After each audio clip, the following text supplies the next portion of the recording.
नमस्कार दोस्तों, मैं सुरेश स्वदेशी। ये जो वीडियो है ये रिलेटेड है NCERT syllabus class 7 book geography chapter 7 और इस चैप्टर का नाम है human environment settlement transport and communication. अर्थात इस चैप्टर में जो बात की गई है वो ह्यूमन सेटलमेंट अर्थात जो हाउसिंग पैटर्न है, लोग किस प्रकार से घर बना के रहते हैं, उनके डिफरेंट टाइप्स ऑफ ट्रांसपोर्ट के क्या हैं, वो अपना ट्रांसपोर्टेशन कैसे करते हैं, आपस में उनका जो कम्युनिकेशन होता है उसके मेथड्स क्या क्या हैं, इन सभी बातों के बारे में यहाँ बेसिक जो डेटा है वो दिया गया है और उन्हीं के डिस्कशन हम इस चैप्टर में करने जा रहे हैं। So let's begin. Early human beings depended on the environment to grow food, build homes, and develop better means of transport and communication. Human beings have modified the environment. यहाँ बात कहने की यह है कि आदि मानव अर्ली ह्यूमन बीइंग्स की बात करते हैं तो वो टोटली एनवायरनमेंट पे डिपेंड कर रहे थे, उनका खुद का कुछ नहीं था।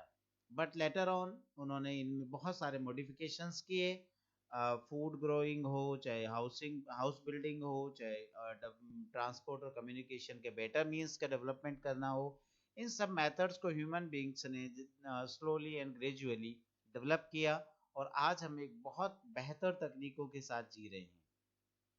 अब इन सब के बारे में हम बात करें तो सबसे पहले हम बात करें सेटलमेंट्स। सेटलमेंट्स क्या हैं? तो सेटलमेंट की जब हम बात कर रहे हैं तो यहाँ पर सेटलमेंट्स की डेफिनेशन की बात करेंगे। Places where people build their homes are called settlements. लोग ऐसी जगह जहाँ पर लोग अपने घरों को बनाते हैं, हाउसेज बनाते हैं, होम्स बनाते हैं, उन्हें ही सेटलमेंट्स कहा जाता है। Early settlements grew near the river valleys because of the easy availability of water and fertile land there. पृथ्वी पर जो शुरुआत की जो सभ्यताएं जो डेवलप हुई, जो सभ्यताओं का जो विकास हुआ वो सामान्यतः नदी घाटियों में हुआ, रिवर वैलीज में हुआ। और इसका पीछे जो रीजन था, बेसिक रीजन वो ये था कि रिवर वैलीज में वाटर और फर्टाइल लैंड दोनों ही अवेलेबल थी, जिससे वाटर जो ह्यूमन यूज और एग्रीकल्चरल यूज के लिए अवेलेबल था, साथ ही लैंड फर्टाइल थी तो एग्रीकल्चर इजीली हो पा रही थी। तो इन्हीं कारणों से शुरुआती जो सभ्यताएं, अर्ली जो सिविलाइजेशंस डेवलप हुई वो रिवर वैलीज में हुई। By and by, slowly, human settlements became larger with the development of trade, commerce and manufacturing. जैसे जैसे ह्यूमन सिविलाइजेशंस ग्रो करती गई, उनका डेवलपमेंट हुआ, तो उसी के साथ जो है ट्रेड यानी व्यापार, कॉमर्स वाणिज्य और मैन्युफैक्चरिंग का जो डेवलपमेंट हुआ, तो उससे जो सेटलमेंट्स थे वो भी बड़े होते गए। सेटलमेंट्स जो हैं बेसिकली उनको जो टू टाइप्स में डिवाइड किया जाता है, permanent and temporary. People make their temporary settlements in deep forests, hot and cold deserts, and mountains and practice hunting, gathering, shifting, cultivation, etc. जो टेम्पररी सेटलमेंट्स हैं वो सामान्यतः डीप फॉरेस्ट में या फिर हॉट और कोल्ड जो डिजर्ट्स हैं या माउंटेनियस रीजन्स हैं, क्षेत्र हैं, पर्वतीय क्षेत्र हैं, वहां पर ये बनाए जाते हैं। और यहाँ जो लोग हैं वो जनरली जो उनके प्रोफेशंस हैं, उनके व्यवसाय हैं, लाइवलीहुड के जो सोर्सेज हैं वो हंटिंग होता है, शिकार करना, gathering means food collecting, shifting cultivation स्थानांतरित, कृषि जो अलग अलग नामों से वर्ल्ड में फेमस है, मींस वो कुछ समय के लिए एक क्षेत्र में खेती करते हैं फिर दूसरी जगह शिफ्ट हो जाते हैं। तो ऐसी जो कम्युनिटीज हैं वो टेम्परेरी जो सेटलमेंट्स बनाती हैं। Under permanent settlements people build homes to live in. और परमानेंट सेटलमेंट्स वो है जहां लोग परमानेंट रहते हैं थ्रू आउट देयर लाइव्स और to the greater part of their lives, अपने जीवन के बड़े हिस्से में वो वहां रहते हैं। ह्यूमन सेटलमेंट्स की एक और कैटेगरी है जिन्हें कहा जाता है रूरल सेटलमेंट्स और अर्बन सेटलमेंट्स। मींस रूरल यानी ग्रामीण क्षेत्रों में और अर्बन यानी शहरी क्षेत्रों के सेटलमेंट्स है, और इन दोनों में ही बेसिक रूप में कुछ डिफरेंसेस होते हैं। The villages are rural settlements where people do farming, fishing, forestry, etc. जो ग्रामीण जो सेटलमेंट्स हैं, निवास हैं, वो गाँव में होते हैं और गाँव ही इसके एग्जाम्पल्स हैं। और यहाँ जो लोग जनरली फार्मिंग, फिशिंग या फॉरेस्ट्री के काम करते हैं। ये जो पहला वाला पिक्चर आप देख रहे हैं ये एक रूरल सेटलमेंट का इमेज है। Urban rural settlements can be compact और स्कैटर्ड, ये एक जगह कलेक्टेड भी हो सकते हैं, कॉम्पैक्ट भी हो सकते हैं, और स्कैटर्ड यानी बिखरे हुए भी हो सकते हैं, क्योंकि लोग अपनी आवश्यकता के अनुसार अपनी नीड्स के अकॉर्डिंग खेतों में अपने घर बना के रहते हैं। In a compact settlement houses are built closely to each other, जो कॉम्पैक्ट सेटलमेंट्स है वो उसमें घर पास पास बने होते हैं, और स्कैटर्ड सेटलमेंट्स में घर जो है काफी दूर दराज के एरिया में फैले हुए होते हैं। Houses under rural settlements are built of mud, clay, stones, straw, etc. जो रूरल सेटलमेंट्स हैं वहां पर जो घर बनते हैं सामान्यतः वो मड, मिट्टी के, पत्थरों के या घास फूस के बने होते हैं। आजकल तो खैर ऐसी स्थितियां बहुत कम हो गई हैं, केवल इंटीरियर जो दूर दराज के गांव है वहीं पर है, बाकी सब जगह लगभग पक्का हाउसेज ही दिखाई देते हैं। Urban settlements are found in towns and cities. People here are engaged in manufacturing, trading and services, service sector और services. अर्बन सेटलमेंट्स वो टाउन्स या सिटीज में होते हैं, और यहाँ जो लोग रहते हैं वो जनरली मैन्युफैक्चरिंग, ट्रेडिंग या सर्विस सेक्टर में काम करने वाले लोग होते हैं। Settlements are places where people build their homes, तो ये हम बात कर चुके हैं, रिपीट हो गया। ये जो आप दूसरा इमेज देख रहे हैं ये अर्बन सेटलमेंट्स है, यहाँ हाउसिंग बहुत ही कॉम्पैक्ट होती है और घर बहुत ज्यादा भी होते हैं, पास पास बने होते हैं, और आजकल तो हम जो है मल्टी स्टोरी बिल्डिंग्स भी देख रहे हैं जो कि जनरली अर्बन सेटलमेंट्स का ही पार्ट है। The settlements earlier grew near the river valleys, ये हम बात कर चुके हैं। ट्रांसपोर्ट, अब हम बात कर रहे हैं जो सेकेंड इस चैप्टर का पार्ट है वो है ट्रांसपोर्टेशन अर्थात परिवहन। Transport is essential to go from one place to another, ये दो चीजों के लिए, एक स्थान से दूसरे स्थान पर जाने के लिए मनुष्य के लिए खुद के लिए भी था, ह्यूमंस के लिए भी था, और साथ में सामान को एक स्थान से दूसरे स्थान पर पहुंचाना, दोनों ही काम के लिए ट्रांसपोर्टेशन एसेंशियल था और है, एसेंशियल है। अर्ली जो डेज थे, अर्ली ह्यूमंस जो थे वो लॉन्ग डिस्टेंसेस पैदल चल के ऑन फुट ही तय करते थे। Used animals to carry their goods, और सामान ले जाने के लिए एनिमल्स का यूज करते थे। Gradually, several means of transport developed, although animals like donkeys, mules, bullocks, and camel continue to be used even today. धीरे धीरे करके इंसान ने, जैसे साइंस ने ग्रो किया, डेवलपमेंट हुआ, साइंस का डेवलपमेंट हुआ, तो उसके साथ ही जो कम्युनिकेशन या ट्रांसपोर्टेशन के जो मेथड थे वो भी चेंज हुए। बट फिर भी आज भी हम डंकीज, म्यूल्स, मूल यानी खच्चर, बुलॉक्स, बैलगाड़ी, केमल कार्ट आज भी यूज हो रही हैं, और इसके साथ जो मॉडर्न मीन्स ऑफ ट्रांसपोर्ट हैं, आधुनिक जो परिवहन के साधन हैं, उनका भी यूज हो रहा है। Earlier traders took the land route और सी रूट फॉर ट्रांसपोर्टेशन, जो अर्लियर ट्रेडर, व्यापारियों का बहुत रोल रहा है ट्रांसपोर्टेशन को डेवलपमेंट में। तो वो लोग जो अर्ली ट्रेडर्स थे वो तो या तो सी रूट या लैंड रूट से ही ट्रांसपोर्टेशन करते थे। Now it is takes only 6 to 8 hours to travel from India to Europe, but आज आप देख पा रहे हैं कि आपको इंडिया से यूरोप जाने के लिए 6 से 8 घंटे का टाइम लगता है, आप बहुत स्पीडी ट्रांसपोर्टेशन हो गया है।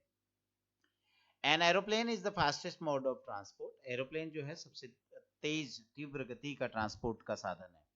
It saves our precious time and energy, इससे हमारा टाइम और एनर्जी सभी बच जाता है, सेव होता है। The four major means of transport are roadways, railways, waterways and airways.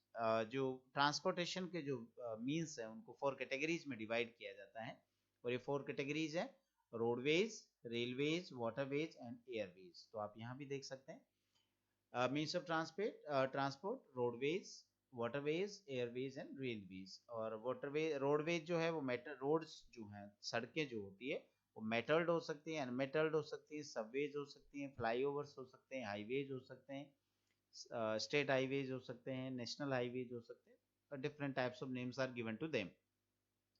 Waterways की बात करें तो इनलैंड वाटरवेज और सी रूट्स आजकल बात कर रहे हैं, और एयरवेज, रेलवेज, इनकी बात हम डिटेल में अब यहाँ एक एक करके कर लेते हैं। First of all roadways, the most commonly use, सबसे ज्यादा कॉमन रूप में रोड्स ही यूज की जाती हैं और शॉर्ट डिस्टेंसेस में ज्यादा बेहतर होती हैं। रोड्स कैन बी, ये रोड्स पक्की हो सकती हैं, ये रोड्स अनमेटल्ड मींस कच्ची रोड हो सकती है। मनाली ले highway in the Himalayan mountain is one of the highest roadways in the world, विश्व का जो सबसे जो ऊंची जो रोड्स बनी हुई हैं उनमें मनाली ले जो इंडिया में है वो हाईवे काउंट होता है। Roads built underground are called subways और अंडरपाथ्स, जमीन के अंदर जो सड़कें बनी होती है वो अंडरपाथ्स या सबवेज कहलाती हैं, और जो जमीन से ऊपर बनाई जाती है उन्हें फ्लाईओवर्स कहा जाता है। जो सेकेंड मीन्स ऑफ ट्रांसपोर्ट है कैटेगरी है वो है railways. Railways are the fastest means of land transport, land transport में आता है और फास्टेस्ट मीन है। Can carry bulky materials over a long distance, long distances की ट्रेवलिंग के लिए इजियर है और आसान भी है, सस्ता भी है, चीपर है। The railways carry people and heavy goods over long distances. Railway जो है काफी दूरियों तक लोगों को और हैवी गुड्स को ले जाते हैं। The railway network is well developed over the plain areas. Railway network जो है मैदानी भागों में, प्लेन एरियाज में ज्यादा अच्छा डेवलप होता है। The invention of the steam engine and the industrial revolution helped in the speedy development of rail transport. Europe में जो इंडस्ट्रियल रेवोल्यूशन हुआ और वहां पर जो स्टीम इंजन का इन्वेंशन हुआ उसके बाद में रेलवेज का बहुत स्पीड से डेवलपमेंट हुआ।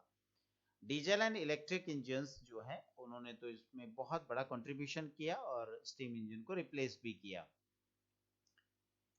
ये आप पिक्चर देख रहे हैं, ये मुंबई का एक रेलवे स्टेशन है, आधुनिक रेलवे स्टेशन जो बना हुआ है। Now superfast trains have been introduced to make traveling faster, जिसमें बुलेट ट्रेन्स वगैरह के नाम आप सुन पा रहे हैं। The Indian railway network is well developed and is the largest in Asia. Asia में इंडिया का जो रेलवे नेटवर्क है, भारत का जो रेलवे नेटवर्क है वो सबसे बड़ा है और वर्ल्ड में भी इसकी अच्छी पोजीशन है। Waterways, next category is waterways. Waterways are the cheapest means of transport, सबसे सस्ता जो ट्रांसपोर्ट का मीन है, साधन है, वो वाटरवेज है। They are used for carrying heavy and bulky goods over long distances. बहुत लंबी दूरी तक सामान, भारी सामान ले जाना हो, बहुत सारा सामान ले जाना हो, तो फिर वाटरवेज ट्रांसपोर्ट बहुत चीपर होता है। ये दो टाइप के होते हैं, inland waterways and sea routes, अर्थात अंतर्देशीय जल परिवहन मार्ग और समुद्री मार्ग। Navigable rivers and lakes are used in inland waterways. Inland waterways के रूप में जो है वो रिवर्स को या लेक्स को यूज किया जाता है। इंडिया में 5 नेशनल हाईवे वाटरवेज हैं जो अब तक डेवलप किए जा चुके हैं और 6th जो वाटरवे है उसका डेवलपमेंट भी चल रहा है। Sea routes and oceanic routes are mostly used for transporting merchandise and goods from one country to another. Sea routes का या जो महासागरीय जो रूट्स हैं उनका जो उपयोग है वो व्यापारिक परिवहन के लिए होता है, अर्थात बहुत भारी सामान, बहुत सारा सामान एक देश से दूसरे देश तक पहुंचाने में होता है। These routes are connected with the ports, और ये जो है पोर्ट्स या बंदरगाहों से जुड़े हुए होते हैं। Some important ports of the world, विश्व के जो प्रमुख बंदरगाह हैं उनमें सिंगापुर, मुंबई जो है वो एशिया में है, New York, Los Angeles in North America, Rio de Janeiro in South America जो कि ब्राजील में है, Durban and Cape Town in Africa, Sydney in Australia, London and Rotterdam in Europe. So ये वर्ल्ड के फेमस सी ports हैं और ये आप इमेज देख पा रहे हैं, ये सी पोर्ट्स हैं और ये बहुत भारी भारी कंटेनर्स हैं जो सीज में और शिप्स में लैंड उनमें रखे जाते हैं, वहां से पोर्ट्स पे उतारे जाते हैं, ट्रांसपोर्टेशन होता है।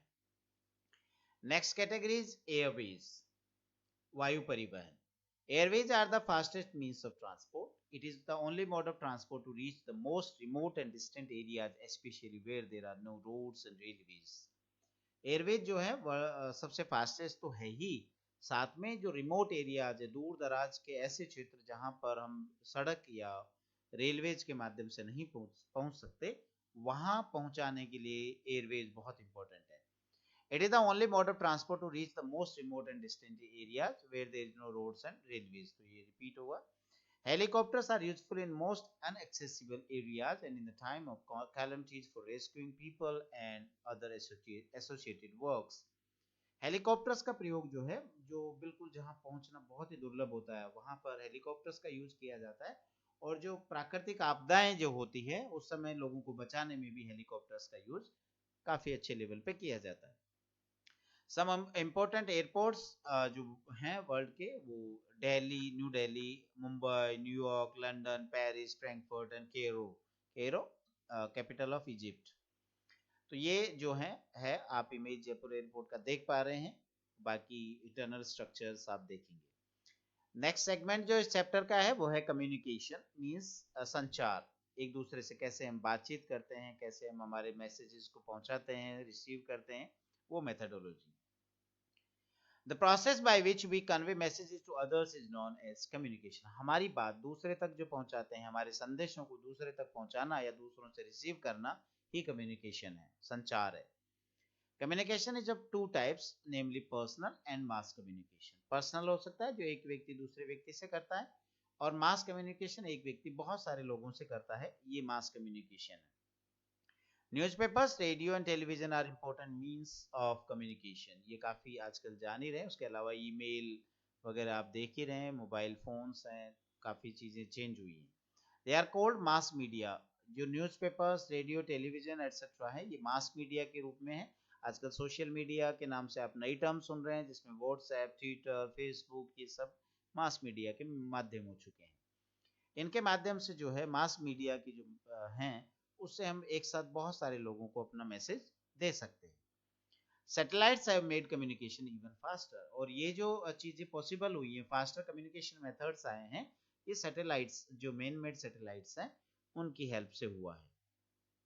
Wireless telephonic communication through cellular phones have become very popular today. पहले जो था वो वायर वाला कम्युनिकेशन था, टेलीफोन था। आजकल वायरलेस है, अर्थात मोबाइल फोन्स, जो सेलुलर फोन्स आप देख रहे हैं, वो बहुत पॉपुलर हो चुका है। Internet provides us with world wide information and interaction. आज इंटरनेट के माध्यम से हम वर्ल्ड के हर कोने से जुड़े हुए हैं लगभग, और हम हमारा कम्युनिकेशन बहुत ही फास्टर कर सकते हैं। Satellites, internet, wireless telephone are the main modes of communication जो कि प्रेजेंट टाइम में चल रहे हैं। तो ये था आपका चैप्टर 7, जिसका नाम था human environment, settlement, transport and communication. तो आपको ये समझ में आया होगा। आई थिंक मैंने काफी अच्छे प्रयास किया है अपनी तरफ से आप तक इस बात, जो चैप्टर की महत्वपूर्ण बातें थी वो पहुंचाने की। और ये आपके लिए स्कूल एग्जाम्स के लिए तो यूजफुल है ही, कॉम्पिटिटिव एग्जाम्स के लिए भी काफी हेल्पफुल हो सकता है आपके लिए। तो please keep watching the videos at Bodhilata. आपके कोई भी सुझाव हो, सजेशंस हो, तो kindly provide in the comment box. And if you like the video, please like and subscribe. Thank you very much.